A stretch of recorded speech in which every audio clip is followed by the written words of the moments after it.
तुझ्या नवऱ्याला एवढी भूक लागली की काही विचारू नकोस. आता तूच वाढ त्याला. आणि हे काय, हा डबा कसला? आईने यांच्यासाठी लाडवांचा डबा पाठवलाय. बेसनाचे लाडू आहेत, यांना आवडतात ना म्हणून. अरे वा, म्हणजे आज जेवणाबरोबर हे लाडू पण फस्त होणार तर. मला भूक नाहीये. अरे आता तर म्हणत होतास ना पोटात कावळे ओरडतात. सांगितलं ना मला भूक नाहीये. माझं काम आहे तुझ्याकडे. मला माहितीये तुझं काम. तू या महिन्याचे पैसे घेतले नाहीयेस ना? पण मला एक सांग, तू पैसे घेतले नाहीस का तुझ्या त्या नव्या आईने तुला मुद्दाम पैसे दिले नाहीत? तुला माहितीये मला तुझ्याशी बोलायची जराही इच्छा नाहीये. माझं काम आहे म्हणून मी आले.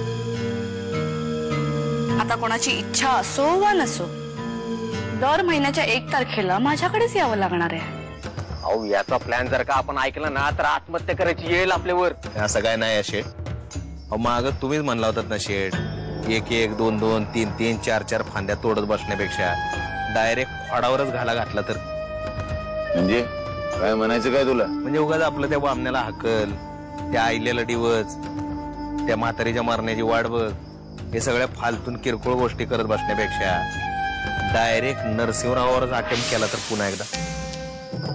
नाही तुझे काय बोलला ते शक्य कसं काय होणार? दादाला मारायची सुपारी म्हणजे कमीत कमी 25 लाखाची. अहो शेठ, 25 लाख रुपये देणारा एक माणूस आहे ना आपल्याकडे. कोण? नरसिंहराव किल्लेदार. मी तुमच्याशी बोलायला आले तर तुम्हाला चालत नाही.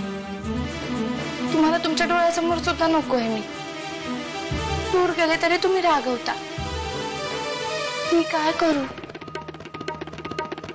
मला फक्त एवढंच म्हणायचंय, माझ्यासाठी जेवायला थांबण्याची काही गरज नाहीये. निदान उपाशी राहण्याचा अधिकार तरी मला असू द्या. कोणी उपाशी राहायचं, कोणी खायचं, हा ज्याचा त्याचा प्रश्न आहे. माझ्याशी काही संबंध नाही त्याचा. मग मी माझ्या नवऱ्याची किती वाट पाहायची? त्याच्यासाठी जेवायला थांबायचं का नाही हा सुद्धा माझा प्रश्न आहे. बाकीच्यांनी त्यात बोलू नाही. पैशांची व्यवस्था झाली?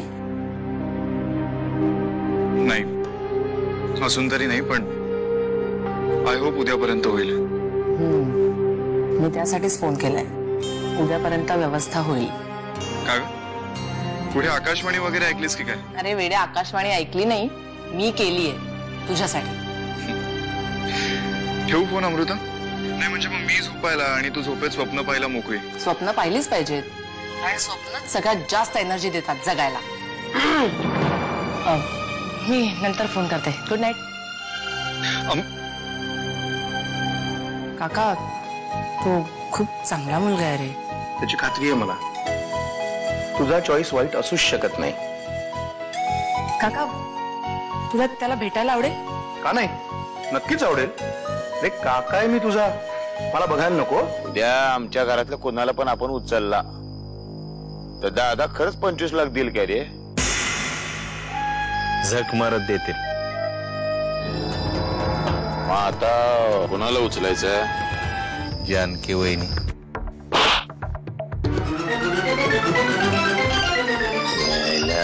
पुन्हा जानकीचं नाव काढायचं नाही. हा, जानकी माझी आहे. नरसिंह मेल्यानंतर माझ्या नावाचं कुकू लावणार आहे ती कपाळाला. आता दुसरं कोण उरलंय तुमच्या फॅमिलीत? अमृता नरसिंह किल्लेदार. तू जर अशी काकूबाई बनून घरात फिरत राहिलीस ना तर बाबांची कशी इच्छा होईल का तुझ्याशी बोलायची?